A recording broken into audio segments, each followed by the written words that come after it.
Est-ce que tu sais qu'il y a une trône pour avoir un enfant? Car si tu n'es pas sur ce trône, tu ne peux pas enfanter. Le trône te permet de dominer, de régner, de gouverner, d'influencer. Et si tu n'es pas élevé sur ce trône, tu ne peux pas avoir d'enfant. Mais est-ce que vous savez aussi qu'un prophète peut parler et amener quelqu'un sur un trône? Amen. Samuel était le prophète des trônes. Samuel a parlé, Saül est devenu roi. Samuel a parlé, David est devenu roi. Samuel a parlé, Saül a perdu son trône. 1 roi chapitre 10, verset 6. Elle dit au roi, c'était donc vrai ce que j'ai appris dans mon pays au sujet de ta position et de ta sagesse. Amen. C'était donc vrai ce que j'ai appris dans mon pays au sujet de ta position et de ta sagesse. Salomon avait été élevé par Dieu. Salomon avait eu une position, donc a eu un trône. Et la reine des Saba est venue de loin et elle avait entendu une partie de ce que Salomon était. Elle est venue quand elle est arrivée. Elle dit vraiment ce que j'avais appris. Ce n'est rien à côté de ce que mes yeux ont vu. Parce que tu es plus grand que ta renommée. Le trône t'a élevé. Elle dit, c'est donc vrai ce que j'ai appris dans mon pays au sujet de ta position et de ta sagesse. C'est vrai ce que j'ai appris au sujet de ta position et de ta sagesse. Écoutez-moi très bien. Adonijah voulait prendre le trône qui était destiné à Salomon. Mais avant Adonijah, déjà, Absalom voulait prendre le trône qui était destiné à Salomon. Donc, si Salomon est arrivé là, c'est à cause de David qui avait fait une promesse à Dieu et à Beersheba. Et de Nathan qui allait compléter les paroles de Beersheba quand elle est rentrée dans la présence de David. Pour que Salomon se trouve là. Sinon, des gens comme Adonijah, comme Absalom allaient venir s'asseoir. D'ailleurs, Absalom s'est assis sur le trône pendant un bon bout de temps, pendant le règne de David. Il y a une position que tu dois occuper, que tu n'occupes pas. Parce que peut-être quelqu'un occupe cette position, alors qu'elle est à toi. Ça peut être dans le cas du mariage, un trône sur lequel tu dois t'asseoir. J'ai dit la dernière fois, la femme est le trône de l'homme. Peut-être tu es un homme, tu dois t'asseoir sur un trône. Peut-être toi-même tu es un trône d'un homme. Et l'homme est assis sur un autre trône, il n'est pas sur le trône. La position que tu occupes, pour que l'homme s'asseye, n'a pas occupé cette position. Parce que peut-être tu es attaché quelque part. La Bible dit, beaucoup de personnes, certaines personnes ne se marient pas depuis le ventre de leur mère. C'est-à-dire, depuis le ventre de ta mère, on t'empêche d'être le trône de quelqu'un où il t'assoit sur le trône qui t'est destiné. Hmm.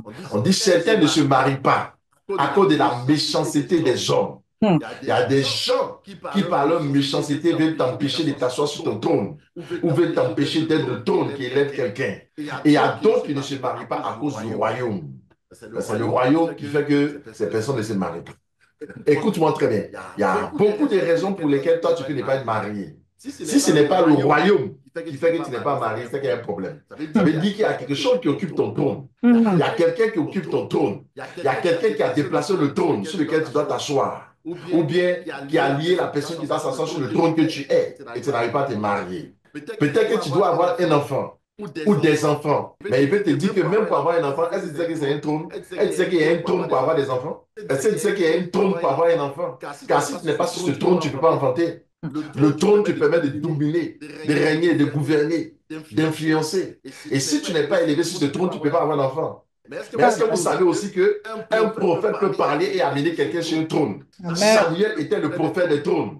Samuel a parlé, Saül est devenu roi. Samuel a parlé, David est devenu roi. Samuel a parlé, Saül a perdu son trône. Il a dit aujourd'hui, l'Éternel arrache ton trône pour le donner à quelqu'un. Samuel chapitre 15, verset 28 et suivant. Il dit, l'Éternel arrache ton trône pour le donner à quelqu'un qui était meilleur que toi.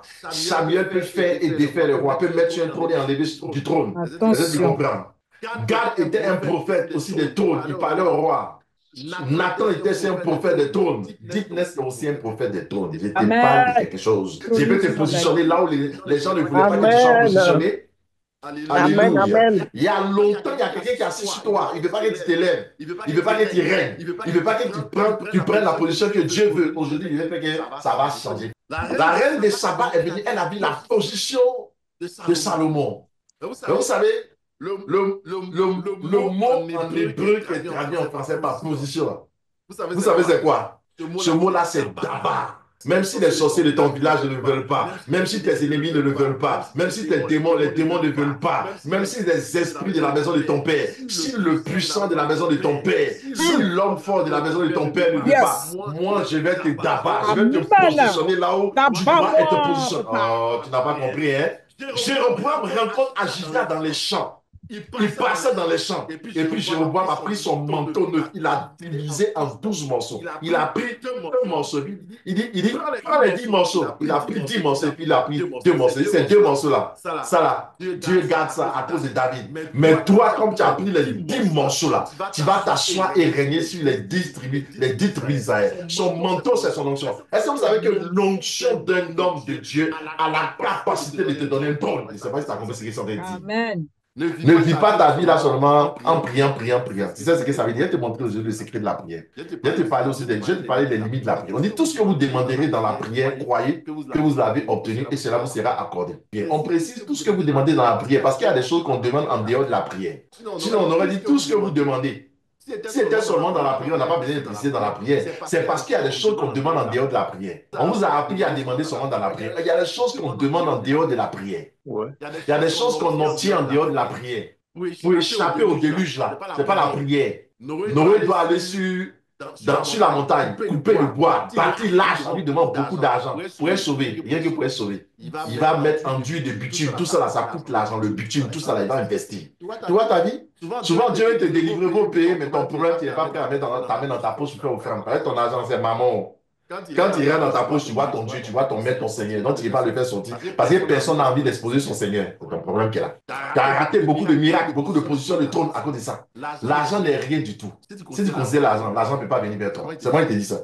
Tu considères trop l'argent, l'argent ne peut pas venir vers toi. Tu respectes trop l'argent, l'argent sera ton maître. Plus même tu tiens à l'argent, tu t'agrippes à l'argent, moins tu auras l'argent. Nul ne veut perdre son maître. Nul ne veut se séparer de son maître. Si tu ne veux pas te séparer de l'argent dans les offrandes, ça veut dire qu'il est ton maître. Il dirige ta vie, il gouverne ton cœur. C'est lui qui te donne des ordres. Quand l'argent dit viens si tu vas, ta vie suit l'argent, le coût de l'argent. Mais quand c'est l'Esprit de Dieu qui te gouverne, l'argent devient ton serviteur. Là où tu vas, l'argent te suit. Voici les signes qui accompagneront ceux qui auront cru.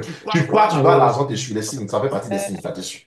Tu ne suis pas l'argent, l'argent te suit. Écoute-moi, le jeune homme riche, quand on lui a dit, va vendre tout. Donne ce que tu possèdes. C'est alors, la Bible dit, il a regardé, là, il a baissé la tête. Jésus a dit, il dit, vends tout, c'est alors que tu vas te faire des trésors dans le ciel. Ça veut dire qu'il n'avait pas de trésor dans le ciel. À cause de son argent, il y a des gens qui n'ont pas de trésor au ciel. Ils ont l'argent sur la terre, mais ils n'ont pas de trésor au ciel. Ils n'ont pas amassé dans la banque du ciel. Écoute-moi très bien. Si ton argent, là, tu ne peux pas t'en séparer. Si ton argent, là, ça te tient tellement que tu n'arrives pas à t'en débarrasser, c'est l'argent qui va te créer tous les problèmes. L'argent était là avant toi. L'argent sera là. Et là pendant que tu es là. L'argent sera là après toi. Tu comprends? Sur la terre ici. Mais l'argent n'a pas te suivre aller au ciel. Tu vas laisser ça ici. L'argent vient pour que tu serves Dieu. Pour que tu sois puissant. L'argent est quelque chose, un instrument pour te permettre de servir Dieu. Et bien servir Dieu. Tu vois, si l'argent devient ton maître, ça va avoir un problème. Tabac, ça veut dire la position. Mais en même temps, ce mot-là est utilisé pour trois choses. Ce mot est utilisé pour la position, mais c'est utilisé aussi pour la fonction, la charge. Et puis c'est utilisé aussi pour la parole, les dires, les déclarations, les décrets, les ordonnances. Et puis c'est utilisé pour la position et c'est aussi utilisé pour les tâches. Pourquoi est-ce qu'un même mot peut rattacher la tâche à la position et à la parole? Le mot tabac. Ça veut dire en clair, ce que tu dis ou ce qu'on dit sur toi. C'est ça qui va te donner une position et qui va déterminer ce que tu es capable de faire. En hébreu, là, les mots ont un poids. Le même mot tabac ici qui est utilisé pour dire je suis venu et j'ai vu ta position et ta sagesse. La position, c'est sagesse. Mais le même mot position en hébreu, là, c'est qu'on traduit en français par position, là. Ça veut aussi dire parole. Autrement dit, c'est une position qui vient d'une parole. Ça a du sens. Pourquoi ça a du sens? Parce que la position, elle est rattachée à une parole. Et c'est en fonction de ta position que tu exerces les tâches. La tâche que tu vas exécuter, ton poste, ta fonction est rattachée à ton poste. Ton poste, c'est ta position. Ta position va déterminer ta tâche, ta fonction. Mais ça vient d'une parole.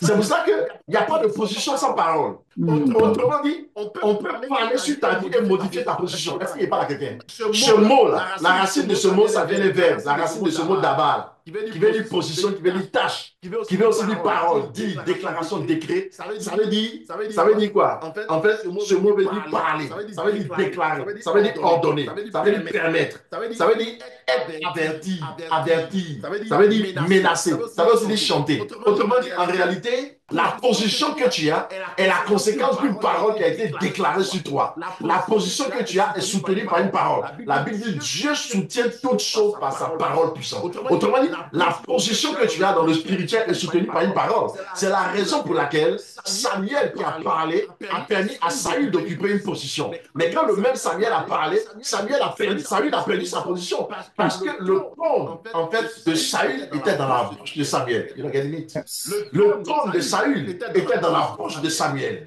C'est pour cela que la même bouche de Samuel qu'il a élevée l'a déchu. Ton problème, c'est que tu penses qu'en fait, la position que tu vas occuper là, le poste que tu vas occuper là, vient de tes diplômes. Non, il y a des gens qui ont le même diplôme qui n'ont pas cette position. Il y a des gens qui ont fait la même école que toi, qui étaient même majeurs dans la position, qui étaient devant toi, qui n'ont pas ce poste. En réalité, un poste, une élévation, un trône, vient d'une parole, est soutenu par une parole.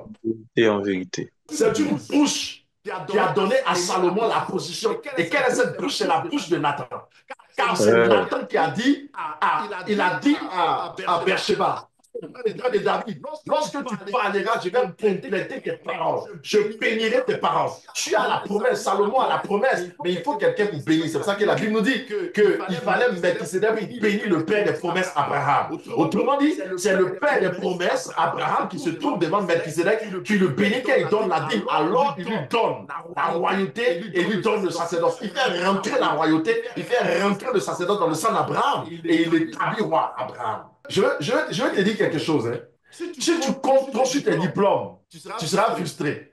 Parce que Joseph n'avait aucun diplôme en Égypte et puis il a dirigé. Mais c'était en fait la parole qui est venue sous forme d'image, la vision qu'il avait eue à partir du manteau de son père qui lui a donné cette position, pas le diplôme. Tu peux aller à l'école et puis ne pas avoir de diplôme. Il y a des gens qui ont fait l'école et pendant 20 ans, ils n'ont pas eu de travail. Écoute-moi très bien. Peut-être dans le domaine du mariage, peut-être dans le domaine du travail, peut-être dans le domaine du ministère. Partout où tu es, tu stagnes. Je vais changer ta position aujourd'hui. Écoute-moi bien. Hein. Il y a des choses pour lesquelles tu as jeûné pendant des années, des années. Je vais soigner ta position. 1 Samuel chapitre 1, verset 16 à 19. C'est seulement une parole qu'il a déclarée, un daba. Il a dit, va en paix. Il y a longtemps, elle était stérile. Hein. Il y a longtemps, elle venait voir Ophni et Pinéa, les deux bandits vauriens, les deux prêtres vauriens. Là. Il y a longtemps, elle venait les voir. Il n'y avait rien. Le jour, elle a croisé Élie. C'est un seul daba. Une seule parole. Va en paix. Cette parole, c'est un daba. Va en paix. Ça a changé sa position. On dit, elle est partie, son visage ne fut plus le même. Est-ce que je peux changer l'aspect du visage d'une personne ici? Amen.